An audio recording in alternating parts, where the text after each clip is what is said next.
여러분 안녕하십니까. 고금리 고물가 상황이 이어지면서 올 상반기 부동산 시장도 먹구름이 가득합니다. 부진한 주택 경기와 부동산 시장 위축으로 지역 건설업계도 큰 어려움을 겪고 있는데요. 잠시 후 이슈토론에서는 상반기 부동산 시장의 주요 이슈와 전망을 짚어봅니다. 영상수필 온고지신에서는 존재의 근간이 되는 뿌리와 가족의 의미도 되새겨봅니다. 뉴스 큐레이터 시선, 잠시 후에 뵙겠습니다. 뉴스 큐레이터 시선 첫 순서는요. 한 주간 뜨거웠던 뉴스를 콕 집어서 소개합니다. 취재기자의 뉴스픽, 보도국 양정진 기자 나와 있습니다. 어서 오십시오. 안녕하십니까. 2월 첫째 주의 뉴스픽인데요. 오늘의 키워드는 어떤 건가요? 네, 이번 주 뉴스픽 키워드는 뷰티 택시입니다. 뷰티 택시가 무슨 뜻인지 시청자들이 굉장히 궁금해하실 것 같은데 좀 설명을 부탁드립니다. 네, 뷰티 택시는 이름 그대로 뷰티용품을 가득 싣고 달리는 택시입니다. 전국에서 유일하게 딱 한 대, 대전에만 위치해 있고요. 최근에 SNS를 중심으로 빠르게 퍼지면서 이 뷰티 택시가 큰 인기를 끌었습니다.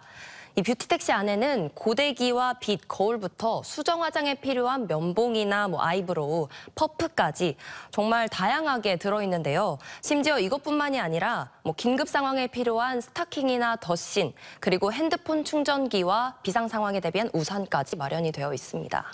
스타킹이나 우산, 핸드폰 충전기까지 굉장히 용품이 좀 다양하네요. 네. 뷰티 택시를 처음 타보시는 분들은 좀 놀랄 것 같아요. 양 기자가 직접 타봤잖아요. 타보니까 네. 어떻던가요? 제가 직접 뷰티 택시에 타봤는데요. 실제로 타보니까 차 안에 가습기도 틀어져 있고요. 실제로 제 화장대 안에 있는 물건들이 거의 비슷하게 있어서 굉장히 관리받는 느낌까지 들었습니다. 또 보통 본인들이 기본 화장품은 가지고 타는 경우들이 많은데 이동할 때 수정 화장이 필요한 경우들이 있거든요. 네, 그럴 때 쓸 수 있는 물건들이 구비가 되어 있다 보니까 굉장히 편리하다 이런 생각이 들어서 좋았습니다. 또 실제로 안에 타본 승객들은요. 여성 손님들의 만족도가 특히 더 높았습니다. 여성이 필요한 그런 용품들도 많이 들어있기 때문인 건데 사실 남성들도 쓸 수 있는 왁스나 로션 이런 남성 물품들도 비치되어 있기 때문에 필요할 때 도움이 될 것 같다 이런 반응도 보였습니다. 그러니까 뷰티 택시가 여성 전용이 아니라 남성도 충분히 이용할 수 있는 그런 택시네요. 예, 그렇죠. 또 그래서 저희 기사가 처음에 나가고 그런 댓글에 이런 택시라면 돈을 더 주고도 타고 싶다. 팁을 놓고 내릴 것 같다. 어떻게 하면 이 뷰티 택시를 만날 수 있냐 이런 반응도 많았습니다. 굉장히 좀 반응이 좋았을 것 같은데요. 네.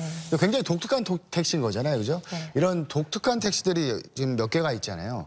그러니까 소원을 적어놓은 소원 택시도 있고, 그리고 조금 예전에도 있었지만 노래방처럼 꾸며놓은 택시도 있던데 네. 왜 이 기사님은 그 뷰티 택시를 운영하시게 된 건가요? 지금 한 뷰티 택시를 운영하신 지 2년 정도 됐다고 하더라고요. 처음에는 이 거울 하나 놓으면서 시작을 하시게 됐다고 하더라고요.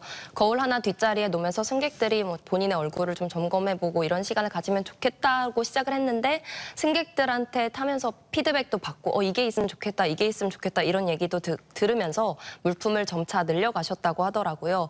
그리고 특히 이 기사님의 따님분이 큰 도움을 주셨다고 합니다. 화장품을 같이 사러 다니면서 여성들이 어떤 게 필요한 건지 이런 물품들을 같이 사러 다니면서 구비를 해놓기도 하고 또 남성 물품도 필요하지 않겠냐 이런 피드백을 받아서 아이디어를 주셨네요. 네, 그렇죠. 이제 손님들한테 그런 피드백을 받아서 왁스 같은 것도 비치하면서 정말 계속 뷰티 택시가 변화하고 계속 변화하고 있는 모습이었습니다. 이 기사님은 원래 여행업을 하시던 분이라고 하더라고요. 그래서 본인이 택시를 이용할 때 그런 이용자의 입장으로서 느꼈던 부분들을 좀 보완하면 좋겠다고 시작을 하셨는데 요금이 계속 택시 요금이 오르는데 서비스는 몇십 년째 그대로인 것 같다 이런 생각을 하셔서 본인부터 조금씩 작은 거라도 바꾸기 시작해보자고 이렇게 시작을 하셨는데요. 사실 이 기사님이 이것뿐만이 아니라 반려동물 서비스나 관광 정보를 제공하는 그런 택시 서비스까지도 여러 개 좀 구상을 해놓으셨던 분이었습니다. 그러니까 이렇게 고객들의 편의를 챙기고 계시고 또 서비스를 고민하시는 기사님이신데 네. 최근에 보니까 좀 문제가 생겼다는 얘기가 있더라고요. 그냥 칭찬받아 마땅한 일인데 문제가 생긴 거죠? 네, 그렇습니다. 이제 더 이상 이 뷰티 택시를 볼 수가 없게 된 겁니다. 역사 속으로 사라져 버렸는데요. 이게 카카오 택시를 운영하시는 기사님이 본인이 뷰티 택시로 좀 개조라고 해야 될까요? 본인이 좀 변형을 해서 사용을 하고 계시던 것이었습니다. 그래서 1월 31일자로 카카오 택시로부터 이제 뷰티 택시를 더 이상 운영하지 말라 이런 통보를 운수회사를 통해서 전해받게 됐다고 합니다. 이제 더 이상은 뷰티 택시를 운영하지 말아달라는 요청을 받고 이제 1월 31일부로는 운행을 하지 않고 있습니다. 그러니까 회사 택시를 운영하시는 분인데 이제 카카오 택시라는 곳하고 그러니까 계약 관계, 프랜차이즈 계약 관계가 있는 거잖아요. 예. 그 카카오 택시의 입장은 좀 어떤 건가? 왜 운행하지 말라고 요구를 한 건가요? 이게 앞서 말했듯이 카카오 택시인데 이 기사님이 카카오 택시 중에서도 가맹 택시를 운영하고 계셨던 분이라고 합니다. 즉 일괄적인 서비스를 제공해야 하는 택시인데요. 이게 모두 다 같은 서비스를 제공을 해야 되는데 본인만 홀로 외관에 이렇게 뷰티 택시라는 스티커를 붙여놓는다든지 예를 들어서 이렇게 택시도 다 데칼 모양이 정해진 게 있는데 그거를 어떻게 보면 본인이 위반을 하신 거죠. 뷰티 택시라는 거를 이렇게 붙여놨으니까. 그리고 또 직접 쿠폰을 만들어서 제공하시기도 하고 차 내부에 다른 용품들을 비치해 놓는 게 있다 보니까 정해진 틀을 벗어났기 때문에 제재를 할 수밖에 없다. 이런 입장을 저희한테 밝혀왔습니다. 그리고 또 지난해 12월에 택시 일제 점검을 했는데 그때 고데기 같은 것들이 좀 안전에 위험을 줄 수 있어서 개선 요청을 드린 바 있다고 합니다. 그리고 이런 뷰티 택시가 또 좋은 반응이 대부분이지만 안 좋은 엇갈린 반응들도 있었습니다. 안전운전 미준수나 또 차량 내 물품 비치로 고객들의 불편 신고가 들어와서 이게 지속됐다고 이런 카카오 쪽에서는 이런 입장을 밝혀왔는데요. 다만 이게 좀 문제가 될 수 있는 부분은 기사님께서는 이런 계약 사항을 잘 모르셨다고 합니다. 이게 계약이 카카오 측이랑 그 운수회사 쪽에서 맺은 계약이고 기사님이 여기에 들어가 있는 것이기 때문에 정확히 위반 사항이 뭔지를 알지 못하셨고 그렇기 때문에 이런 걸 몰랐는데 갑자기 뭐 철수하라고 하니까 그러니까 시작할 때는 네. 그걸 몰랐는데 그렇죠. 나중에 이제 위반이다. 문제가 있다. 예. 그런 거를 이제 통보를 받으신 겁니다.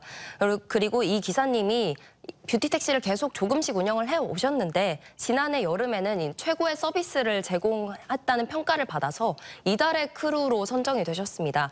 그러면서 카카오 택시에서 커피차를 이 회사에다가 보내주기도 했는데요.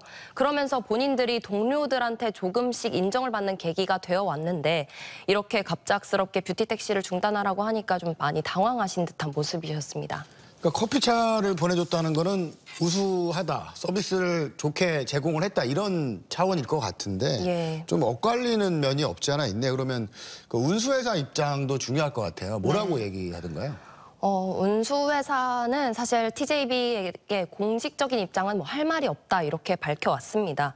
사실 대기업과의 계약 관계이기 때문에 카카오 측에서 내린 말이고 그거를 전할 수밖에 없는 입장인 거는 그런 상황이라고 하던데요. 이게 저희한테는 아니고 기사님께 이런 문자를 보낸 거를 확인을 했습니다. 저희도 기사님을 밀어드리고 싶지만 대기업과의 계약 사항을 위반할 수는 없잖아요. 이런 식으로 문자가 왔더라고요.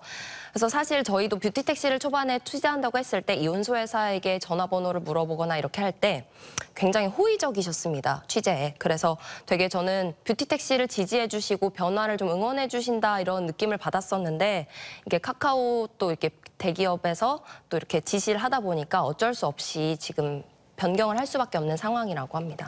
가장 궁금한 건 그 뷰티 택시를 운행하고 계시는 기사님은 앞으로 어떻게 될지가 네. 궁금하거든요. 이게 계속 영업을 하시는 건지 아니면 중단하신 건지 어떤 상황인가요? 지금 현재는 뷰티 택시를 운영하고 계시지는 않고요. 대전시청 앞에서 1인 시위에 나셨습니다. 시장님께 뷰티 택시를 살려달라 이렇게 말하면서 1인 시위에 나서신 건데요. 본인은 이제 뷰티 택시가 아니면 본인에게는 의미가 없다 이런 생각을 가지고 계십니다. 근데 카카오와 운수업체 측은 이 뷰티 택시를 떼고 그런 물품들을 제거하면 그냥 일반 카카오 택시로 운영을 하실 수 있다 이런 입장인데 뷰티 택시를 할 거면 뭐 개인 택시로 해라 이렇게 말씀을 좀 하고 있는 상황이고요. 반면에 기사 측은 카카오 택시를 하면서도 뷰티 택시를 운영하고 싶다 이런 입장이어서 아무래도 좀 합의점을 찾기는 좀 어려워 보입니다. 기사님께서는 만약에 뷰티 택시가 어려운 상황이라면 본인이 좀 사람들을 행복하게 할 수 있는 다른 일을 찾아봐야겠다 이런 말씀을 하셨는데요.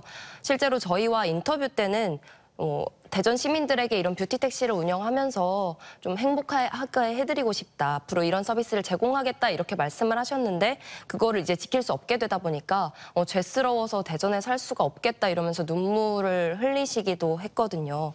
SNS상에서는 이런 뷰티 택시가 어떻게 보면은 노잼 도시에 대전 명물이 생겼다. 이제 뭐 대전 명물처럼 이 뷰티 택시가 자리 잡으면서 유명세를 타고 있었는데 굉장히 안타깝다는 반응이 많았습니다. 그러니까 전국에서 유일하게 운행하던 택시다 보니까 네. 그런 반응도 있을 것 같은데, 그러니까 택시 요금이 오른 만큼 택시에도 이제 다양한 서비스가 생길 수 있겠구나 이런 기대를 했었는데 정말 좀 쉽지는 않은 일이네요. 예, 이 기사님이 뷰티 택시가 중단 통보를 받은 이후에 이제 뉴스나 이런 유튜브 같은 데 댓글을 남기셨습니다.